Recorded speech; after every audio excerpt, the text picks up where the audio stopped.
हरे कृष्णा। ओम अज्ञानतिमिरान्धस्य ज्ञानाञ्जनं शलाकाय चक्षुरुन्मिलितं येन तस्मै श्रीगुरवे नमः। वाञ्छाकल्पतरुभ्यश्च कृपासिन्धुभ्येव च पतितानां पावनेभ्यो वैष्णवेभ्यो नमो नमः। जय श्री कृष्ण चैतन्य प्रभु नित्यानंद श्री अद्वैत गदाधर शिवासादि गौर भक्तवृंद। हरे कृष्णा कृष्ण कृष्ण हरे हरे, हरे राम राम राम हरे हरे। आप लोगों को मेरी आवाज आ रही है? My voice is clear? Yes माता जी। ओके, हरे कृष्णा। तो हम लोग आज का टॉपिक स्टार्ट करते हैं, इम्पोर्टेंस ऑफ रीडिंग स्क्रिप्चर्स और साधु संघ का क्या महत्व है। तो आज हम लोग जानेंगे कि हमें स्क्रिप्चर्स रीड क्यों करना चाहिए और साधु संघ क्यों जरूरी है हमें भक्ति मार्ग में। तो हम लोग ने देखा पिछले कुछ हफ्तों से हम देख रहे हैं कि हमें श्रीमद् भागवतम पढ़ना चाहिए। श्रीमद् भागवतम की महिमा भी हमने जानी और कितना इम्पोर्टेंट है श्रीमद् भागवतम, उसमें और कृष्ण में कोई अंतर नहीं है। तो हमारे लिए स्क्रिप्चर्स लाइक श्रीमद् भागवतम, भगवत गीता, ये तो साक्षात कृष्ण ही है।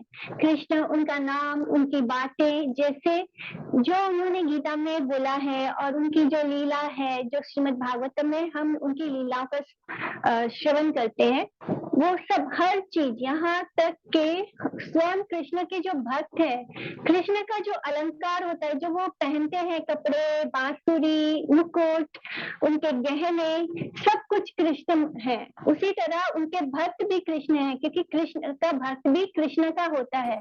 तो हमें भगवान के भक्त को भी वही इम्पोर्टेंस देना चाहिए जैसे हम भगवान को देते हैं। तो कृष्ण से जुड़ने वाली हर चीज कृष्ण ही होती है। इसी तरह कृष्ण के बारे में हम उनकी कथा हमेशा किसी प्योर डिवोटी से सुनना चाहिए। जैसे परीक्षित महाराज ने सुखदेव गोस्वामी से सुना था श्रीमद् भागवतम। और श्रीमद् भागवतम हम आप लोग ज्वाइन करके म्यूट कर लीजिएगा। तो कृष्ण के बारे में उनकी कथा हमेशा हमें कैसे प्योर डिवोटी से सुननी चाहिए। जैसे परीक्षित महाराज का ने श्रीमद् भागवतम किससे सुना था? सुखदेव गोस्वामी से सुना था।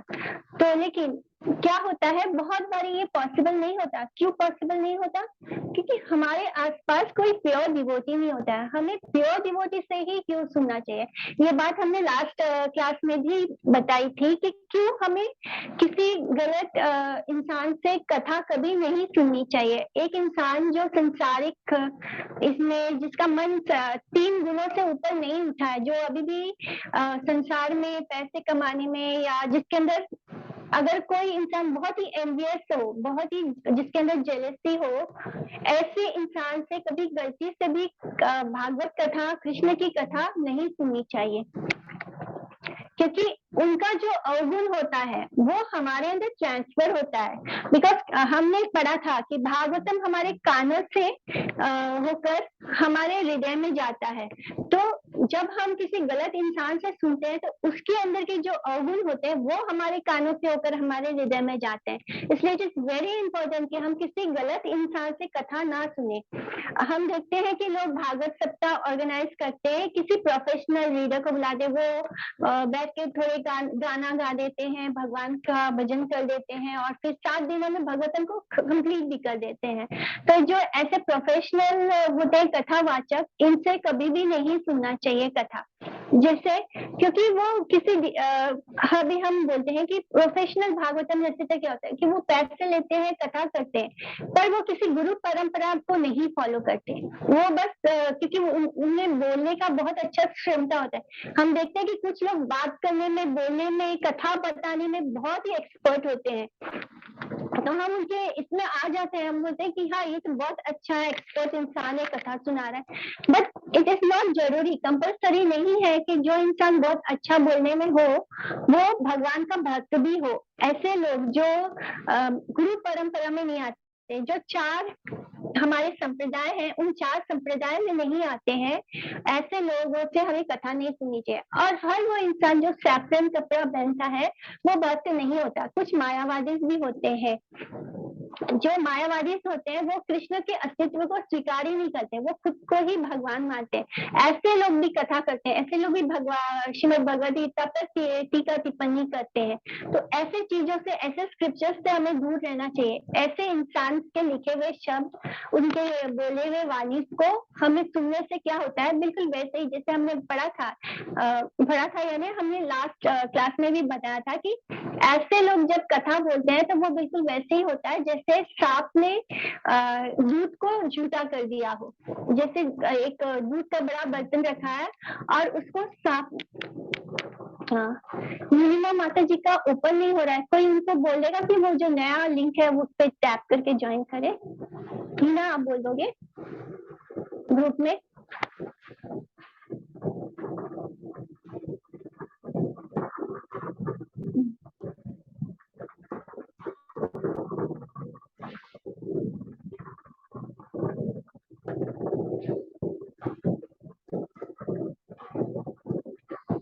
ठीक है, तो हमें जब भी कथा सुनी है तो वो गलत इंसान से नहीं सुनना है। पद्म पुराण ये साफ अक्षर में कहता है कि वो झूठा होता है। जैसे दूध को अगर सांप ने झूठा कर दिया तो वो दूध पीने लायक नहीं होता, वो पूरा दिखने में तो साफ सुथरा लग रहा होता है लेकिन वो जहरीला हो जाता है। तो इसी तरह गलत इंसान से कथा सुनने का मतलब है कि वो जहर हमारे अंदर जाएगा। इसी तरह श्रीमद् भागवतम का एक श्लोक भी आता है, एक वैदिक इंजंक्शन है कि भक्त्या भागवतम रहम ना बुद्धाया ना च टिकाया, यानी जो भक्त नहीं है उसका ना उससे सुनना चाहिए और ना ही उसकी टीका टिप्पणी जो वो बुक लिखते हैं वो पढ़ना चाहिए। One should understand Bhagavatam through the process of devotional service and by hearing the recitation of a pure devotee only. अगर प्योर डिवोटी से नहीं सुनेंगे तो हम भागवतम को कभी ग्रहण भी नहीं कर पाएंगे। जो श्रीमद् भागवतम है, भगवद गीता है, ये हम अपने आप नहीं पढ़ सकते। हम अपने आप इसको कितना भी समझने की कोशिश करें हम नहीं समझ पाएंगे। तो इसी तरह भागवतम को हमें हमेशा शुद्ध भक्तों से सुनना चाहिए और पढ़ना चाहिए। माता जी, भागवत, हाँ जी बोलिए। डिस्टर्बेंस आ रहे माता जी बहुत, सॉरी टू इंटरप्ट। सभी को आ रहा है क्या? हरे कृष्णा, क्या डिस्टर्बेंस है? आवाज एयर का अभी हरे कृष्णा, नाउ यू आर, कुछ डिस्टर्बेंस है अभी ठीक है माता जी। ओके, आप म्यूट रखना सभी लोग, क्योंकि म्यूट अनम्यूट होने से सब कड़कड़ जैसी आवाज आती है। तो ठीक है, मैं बीच में डिस्टर्ब हो रही हूँ। So one should take the meaning of Srimad Bhagavatam in the association of pure devotee only. मतलब शुद्ध भक्तों के एसोसिएशन में ही हम श्रीमद् भागवतम कथा का रस आस्वादन कर सकते हैं, उसे समझ सकते हैं। इसीलिए हमें किसी प्रोफेशनल भागवतम रेसिटर से उसे नहीं सुनना है, किसी अभक्त के मुख से कभी भी कथा नहीं सुनना है, क्योंकि वो अभक्त जो होता है वो कथा करता है तो वो क्या अपने जीवन यापन के लिए करता है, वो 3 गुणों के अधीन होता है। और जो व्यक्ति 3 गुणों के अधीन हो उससे अगर भागवत कथा सुनेंगे तो हमारे अंदर उसकी ही बुराई हमारे अंदर घर कर जाएगी और हम कभी भी भगवान के प्रति प्रेम को नहीं प्राप्त कर सकें। और कभी कभी ऐसा होता है कि बुक्स जो स्क्रिप्चर्स तो भागवतम और गीता तो हमें भक्तों के संग से ही पढ़ना चाहिए, लेकिन हमारे पास श्रील प्रभुपाद के भगवद गीता ट्रांसलेटेड है जिसमें उन्होंने एक एक चीज को समझा कर लिखा है। तो ये भी एक तरह से साधु संग हुआ। श्रील प्रभुपाद की जब हम Bhagavad Gita as it is पढ़ते हैं या नारायण गोस्वामी महाराज की भगवद गीता है वो पढ़ते हैं, जब ऐसे भक्त लोग, शुद्ध भक्त लोग, परमहंस लेवल के भक्त लोग जब इन भगवद गीता और इस पर बुक्स लिखते हैं उसे ट्रांसलेट करके हमें समझाने के लिए, तब वो स्क्रिप्चर्स के साथ साथ सिर्फ वो श्लोक नहीं होता, उसके अंदर उनका पूरा एक्सपीरियंस वो डाल देते हैं, एक्सप्लेन करते हैं। जैसे भक्ति विनोद ठाकुर हैं, जो हमारे गुरु परंपरा में है, इन्होंने जो बुक्स हमें ट्रांसलेट करके दिए हैं और जो लिखा है, जो एक्सप्लेन किया है, तो उससे भी हम साधु संघ को प्राप्त करते हैं। कैसे? जब प्रभुपाद बुक्स लिखते थे तो वो उसको ट्रांसलेट करते थे, तो वो उसको माइक पे रिकॉर्ड करते थे, डिक्टाफोन पे रिकॉर्डिंग करते थे पूरा। तो एक तरह से वो बोल ही रहे थे और वो उनका बुक में ट्रांसलेट होकर उनके जो डिसाइपल्स थे, उन्होंने उसको टाइपिंग करके हमें बुक्स के रूप में पहुंचाया है। तो जब हम उनको उनकी वाणियों को पढ़ते हैं, तब हम उन गुरुजनों का हम संग प्राप्त कर रहे होते हैं। ये भी एक तरह से शुद्ध भक्तों का संग हुआ। एंड अगर बहुत ऐसे स्क्रिप्चर्स को हम खुद भी पढ़ सकते हैं, लेकिन अगर हम अकेले श्रीमद् भागवतम को जो श्लोक है उसे समझने की कोशिश करेंगे, पढ़ के अपने आप ही हम सोचेंगे नहीं, हम अपने आप ही भक्ति कर लेंगे, हम अपने आप ही पूजा अर्चना कर लेंगे, किसी के अंडर नहीं, हम किसी के अनुगत्य को नहीं स्वीकार करते हैं, तो हमें कभी कृष्ण नहीं मिलेंगे। फिर चाहे हम कितनी भी चैंटिंग क्यों ना कर लें। हम देखते हैं कि कुछ लोग बहुत ज्यादा चैंटिंग करते हैं, उन्हें ऐसा लगता है कि सिर्फ चैंटिंग करने से ही हम भगवान को प्राप्त कर लेंगे, अपने आप ही प्राप्त कर लेंगे। तो लेकिन जो कृष्ण है वो किसी को भी अपने आप नहीं मिलते, वो अपने आप किसी को भी जस्ट 1 मिनट।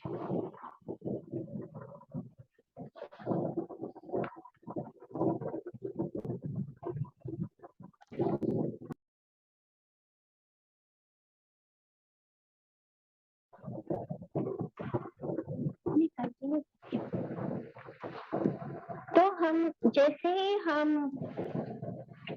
हमारे पास हम इस रूप में साधु संग प्राप्त करते हैं। जैसे जब भक्त लिखता है तब वो ये सिर्फ और सिर्फ हमें कहा थी कि जब हम अपने आप भगवान को प्राप्त करने की इच्छा करते हैं और हम सोचते हैं कि हम अपने आप ही भगवान को प्राप्त कर लेंगे, तो भगवान ऐसे भक्तों को नहीं मिलते। चाहे हमने जिंदगी भर बहुत सारी चैंटिंग क्यों ना की हो, बहुत सारे स्क्रिप्चर्स अपने आप ही क्यों ना रीड किए हो, लेकिन भगवान जो है वो खुद कहते हैं, वो स्वयं कहते हैं, क्योंकि उनके पास भक्ति नहीं है। भगवान अपनी भक्ति नहीं करते, भगवान के भक्त उनकी भक्ति करते हैं। इसलिए हम राधा रानी के अनुगत्य हैं, उनको ही फॉलो करते हैं। वो जितने भी हमारे स्पिरिचुअल मास्टर्स हैं, वो राधा रानी को फॉलो करते हैं। एक के बाद जो वो गुरु परंपरा सिस्टम से हमारे पास वो ज्ञान प्राप्त हुआ है। तो जब हम गुरु परंपरा सिस्टम से जाते हैं और हम किसी को गुरु स्वीकार करते हैं, तब कृष्ण हम पर कृपा करते हैं, तब जाकर हम इन स्क्रिप्चर्स का जो गुड अर्थ है, जो मीनिंग है, उसको हम समझ पाते हैं। नहीं तो हम कितना भी पढ़ ले तो नहीं कर सकते। जैसे हम देखते हैं, हम स्कूल जैसे कोई डॉक्टर का कोर्स कर रहा है, वो बोलता है कि नहीं चलो मुझे कोई डिग्री वगैरह नहीं चाहिए, इतने सारे किताब दुकान में पड़े हैं डॉक्टर्स बनने के लिए, जो भी मेडिकल साइंस की किताबें हैं, मैं वो अपने आप पढ़ के डॉक्टर बन जाऊंगा। पर क्या ये पॉसिबल है? जब तक वो कॉलेज में एडमिशन नहीं लेगा, जब तक वो किसी को अपना टीचर्स के अंदर बैठ के नहीं पढ़ाई करेगा, चाहे आपके पास सारी किताबें क्यों ना हो डॉक्टर बनने के लिए, लेकिन वो सारी किताबें ऐसे की धरी धरी रह जाएंगी। आप सारा पढ़ भी लेंगे तब भी आपको कोई ज्ञान नहीं प्राप्त होगा, जब तक आप किसी टीचर के अंतर्गत उनके अनुगत्य नहीं होंगे। इसी तरह जब हम भक्ति करते हैं, जब तक हम किसी गुरु के अनुगत्य नहीं होते, तब तक हमें कृष्ण का प्रेम नहीं समझ में आता है। वो स्क्रिप्चर्स में क्या लिखा है वो नहीं समझ में आता है। फिर जब अब हम जैसे अभी हमने पढ़ा कि जो वैष्णव सॉन्ग्स होते हैं, ये सारे जब भक्त लिखते हैं तब ये सिर्फ और सिर्फ भगवान की कृपा होती है। उनकी कृपा के बिना कोई भी उनके बारे में नहीं लिख सकता।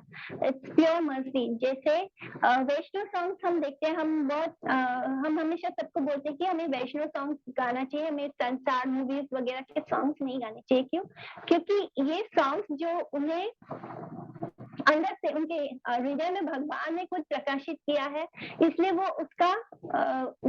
सॉन्ग में वो कृपा होती है भगवान जी की, और इसलिए जब हम उसे सुनते तो सुनने से ही हमारा हृदय क्लीन होने लगता है, हम उसे भगवान उनके भाव को अपने अंदर महसूस करने लगते हैं।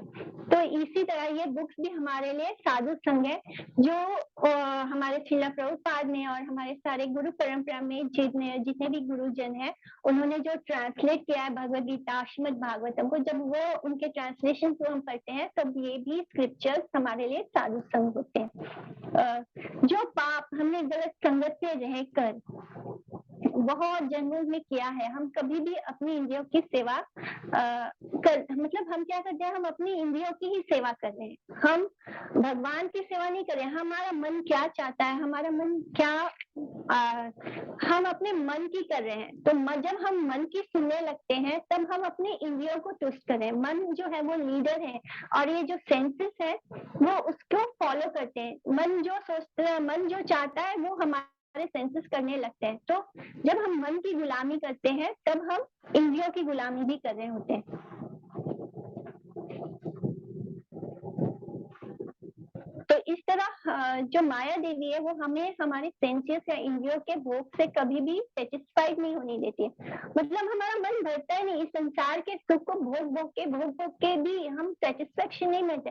जैसे वो गन्ने को हम चूसते हैं, फिर उसे थूक देते हैं, फिर भी हमारा दिल नहीं मानता, हम क्या करते हैं, उसे उठाते हैं, हमको लगता है कि नहीं अभी इसमें कुछ रस है।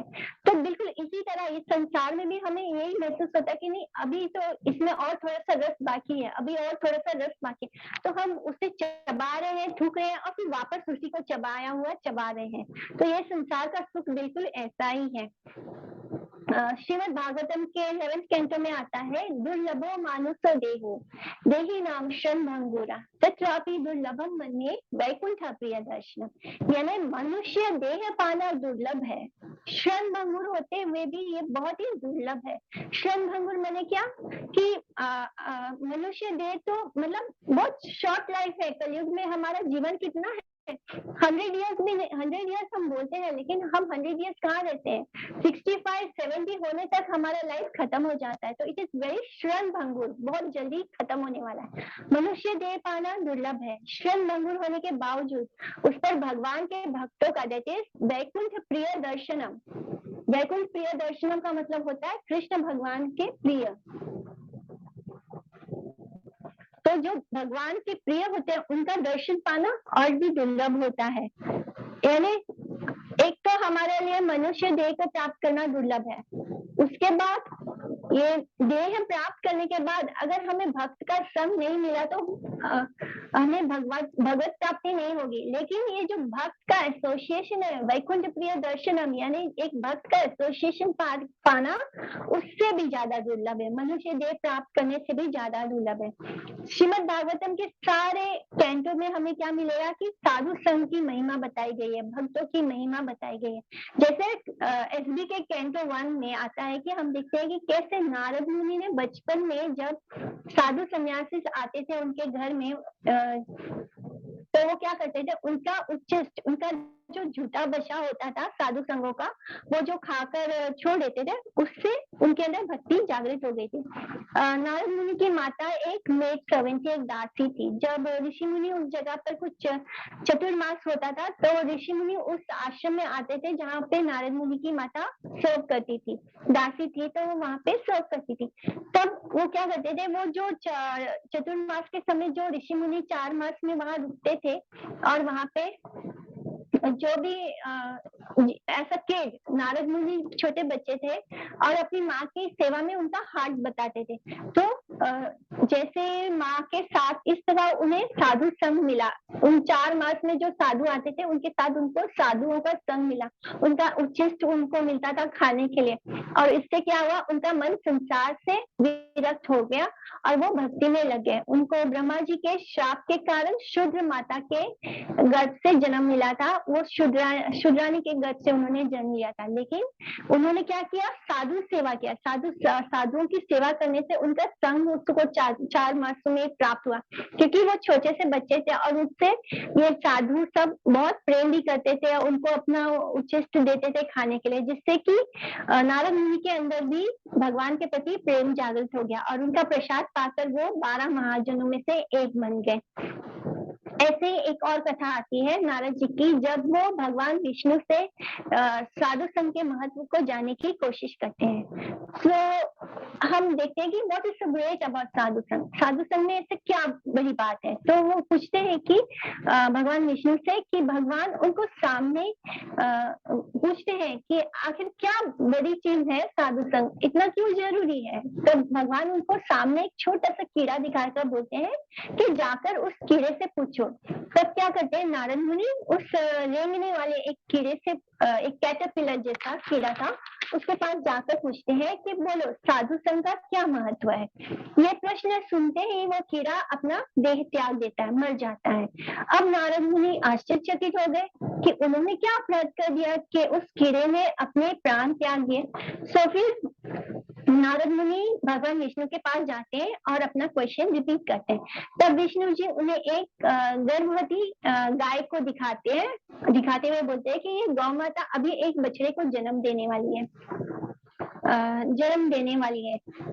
तो आप गौ माता भी एक बच्चे को जन्म देगी, तब आप उस बछड़े से यही क्वेश्चन पूछना कि साधु संघ का क्या महत्व है। तो अब नारद मुनि उस बछड़े से पूछते हैं, बछड़े का जन्म होता है, तुरंत जन्म होता है और तुरंत नारद मुनि उसके कानों में जाकर पूछते हैं कि साधु संघ का क्या महत्व है। तो ये क्वेश्चन सुनना ही था कि वो बछड़ा अपने प्राण त्याग देता है, मर जाता है। तो अब नारद मुनि बहुत दुखी हो जाते हैं और फिर एक अपराध हो गया ऐसा उनको फील होता है कि एक बछड़ा मर गया। फिर वो भगवान विष्णु के पास जाते हैं। तब विष्णु जी बोलते हैं कि अभी अभी एक राजा के घर में बच्चे का जन्म हुआ है, उससे जाकर पूछिए। इस बार नारद मुनि बोलते हैं ना ना, मैं ऐसा नहीं कर सकता, क्योंकि ये कोई अपराध हो जाएगा, क्या पता वो बच्चा भी मर जाए जैसे ही मैं उससे पूछूं।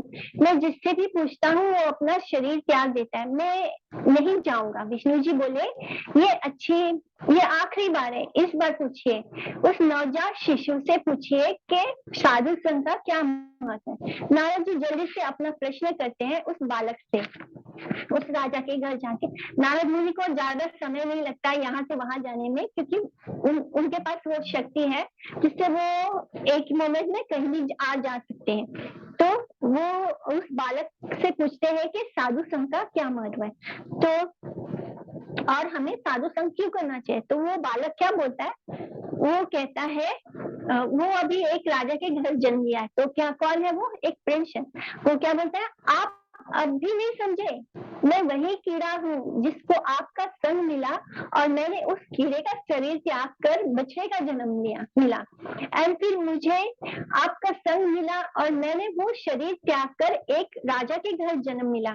और अब जो आपका जो मुझे संग मिला है, तो अब मैं गोलोक वृंदावन लौट रहा हूँ, एक क्षण मात्र का साधु संग, और वो कीड़ा अपना तुच्छ जन्म से गोलोक जाने के लायक हो गया।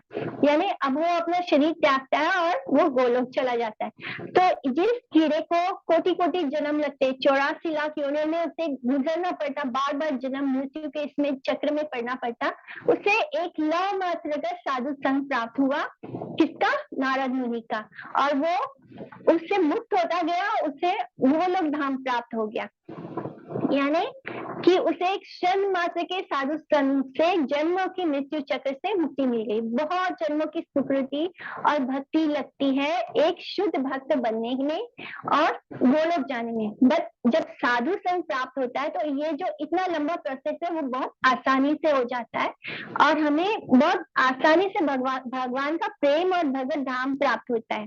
कोटि कोटि जन्मों के पाप बस एक पल में नष्ट हो जाते हैं। तो सोचो, अगर हमें साधु का संग करेंगे तो हमें और क्या क्या लाभ मिलेंगे। जैसे अभी अभी हमने ये श्लोक किया है हमारे ग्रुप में, साधु संग सर्वथा कहे, लव मात्र साधु संग सर्व सिद्धि हुए। लव मात्र यानी 1/11 ऑफ द सेकेंड, बस लव मात्र मतलब 1 सेकंड का भी 11th पार्ट, बस लव मात्र संग से सारी सिद्धि हो जाती है, जिससे अभी इस कथा में हमने सुना। ये है हमारा साधु संघ का बेनिफिट कि डिवोटी के एसोसिएशन से हम अपने डिवोशनल लाइफ में कितनी तुरंत कितनी जल्दी प्रोग्रेस कर पाते हैं। वरना पूरी पूरी जीवन भी लोग कहते हैं कि हम तो इतना चैंटिंग कर रहे हैं, हम इतना जप कर रहे हैं, लेकिन हमारे अंदर भगवान के लिए प्रेम नहीं जाग रहा। क्यों नहीं जाग रहा? क्योंकि वो अपने आप ही कर रहे हैं, वो किसी का शरण नहीं ले रहे, वो साधुओं का संग नहीं कर रहे हैं। इसलिए बिना भक्ति मार्ग पर चले हम कभी भी कृष्ण को नहीं पा सकते, और बिना डिवोटीज के एसोसिएशन के भक्ति मिल ही नहीं सकती। तो गीता के 18 चैप्टर का एक श्लोक है 54 नंबर का, तो उसमें क्या लिखा है? ब्रह्मभूत प्रसन्न आत्मा न सोचती न कांक्षति समा सर्वेषु भूतेषु मद भक्ति लभते परम। तो एक व्यक्ति जो कि ब्रह्मभूत स्टेज पे है, जो ब्रह्मभूत स्टेज पर होते हैं, वो हर किसी को समान दृष्टि से देखते हैं। उनके मन में कुछ भी ना आकांक्षा होती है, ना कुछ पाने की इच्छा होती है, ना खोने का डर होता है। जो हर जीव में एक ही तत्व के दर्शन करता है, सृष्टि की रचना करने वाले कृष्ण के, जो अपने आप में ही, मतलब वो कृष्ण को नहीं, वो ये सोचते हैं कि एक शक्ति है जो सब में बराबर है, जो अपने आप में ही खुश रहते हैं, जिससे मटेरियल हैप्पीनेस या डिस्ट्रेस से कुछ फर्क नहीं पड़ता। ऐसा व्यक्ति भक्ति के स्टेज में नहीं होता है, वो भक्ति में नहीं होता है, लेकिन वो सबको समान दृष्टि से देखता है, ना उसे खुशी है ना दुख है। तो ऐसे व्यक्ति को वो इतना अच्छा होकर भी भक्ति नहीं है, भक्त नहीं है, क्योंकि वो ये नहीं जानता है कि भगवान एक पर्सनैलिटी है, वो सबको ईश्वर समझता है, सबको समान दृष्टि से देखता है, जिसे मायावादी सोच होती है। बट अगर इस स्टेज में उस व्यक्ति को साधुओं का संग मिल जाए तो वो तुरंत भगवान के लिए प्रेम को महसूस करेगा और उनके विरह को महसूस करेगा और भक्ति को प्राप्त कर गोलोक जाने का अधिकारी हो जाएगा। 10 मिनट में हमारा ये सेशन अभी खत्म होगा, तो हम लोग दूसरा लिंक देंगे। तो ये है साधु संघ का महत्व। बिना भक्त के भक्ति नहीं मिलती, और इसलिए हमें प्योर डिवोटीज का संग करना चाहिए, निरंतर भगवान का स्मरण करना चाहिए, उसे कहते हैं नारायण स्मृति। तो ये तभी पॉसिबल होता है जब हम प्योर भक्तों का संग करेंगे, एसोसिएशन करेंगे। यही हमारे लाइफ का हाईएस्ट गोल है। सिर्फ साधु संघ से ही हम कृष्ण की वाणी को का प्रभाव हमारे हृदय में प्राप्त कर सकते हैं, तभी कृष्ण हमारे हृदय में आ सकते हैं। शुद्ध भक्तों के संग से हम भक्ति मार्ग में आगे बढ़ सकते हैं, और कोई उपाय नहीं है। अगर इस भौतिक जगत के सागर से हमें बचकर बाहर निकलना है तो एकमात्र उपाय है भक्तों का संग करना और प्योर डिवोटी की शरणागति लेना, यानी स्पिरिचुअल मास्टर की शरणागति लेना। संसार भ्रमिते करो भाग्यवान जीवो, यानी इस संसार में कोई भाग्यवान जीव होता है जिस पर गुरु और कृष्ण की कृपा होती है, वही भक्ति को प्राप्त कर सकता है। साधु संघ को कंप्लीटली एक्सटर्नली और इंटरनली उनके मूड को जानकर जो उनके एसोसिएशन को फॉलो करता है, यानी साधनोति साध्याति चा कृष्ण प्रेम इति साधु, जो ये जानता है कि लाइफ का गोल क्या है, वो साधु है, और उसको पाने का प्रोसेस क्या है। जिस साधु को ये बात पता है वो साधु है। कि जिस इंसान को पता है कैसे लोगों का हमें संग करना है, जो इंसान ये जानता है कि हमारे जीवन का गोल क्या है और हम उसे कैसे पा सकते हैं। भक्त पाद धूलि और भक्त पाद जल, यानी एक भक्त के पैरों की धूली और उसके पद्मों का जल जो है, the dust of devotee's feet and the water that has washed the foot of devotee, यानी हम जिस जल से उनके चरणों को धोते हैं, वो उनका जो रेमेनेंट होता है, जो प्रसादन होता है, ये बहुत एक भाग उसके पाद की धूली और उसका जल जो है, वो ये तीन चीज बहुत इंपॉर्टेंट है हमें भक्ति प्राप्त करने। मत भक्त पूज यह दिखा मैं संजायते भी worshipping my devotees super to worship Krishna Bhagwan Shrimad Bhagavatam के कहने मत भक्ता पूजा अभ्या दिखा मैं संजाय थी, यार मेरी भक्ति से ज्यादा इम्पोर्टेंट ये है कि आप मेरे भक्तों की सेवा करें, उनको वर्शिप करें। भगवान कहते हैं कि मेरे भक्तों की पूजा मेरी पूजा से भी श्रेष्ठ है।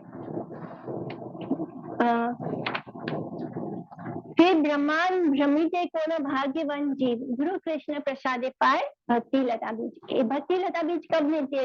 हम पूरे ब्रह्मांड में 84 लाख योनियों में घूम रहे हैं, लेकिन जब हमें कोई कृष्ण और गुरु की कृपा प्राप्त होती है, जब हमें गुरु शुद्ध भक्त की कृपा प्राप्त होती है, साधु का संग प्राप्त होता है, तब हमें भक्ति लता बीज प्राप्त होता है। एक जीव अपने अपने कर्मों के फलस्वरूप पता नहीं कितने जन्मों में ब्रह्मांड में ट्रेवल करता है, और जब उसे गुरु की शरण प्राप्त होती है तब उसे भक्ति लता बीज प्राप्त होता है।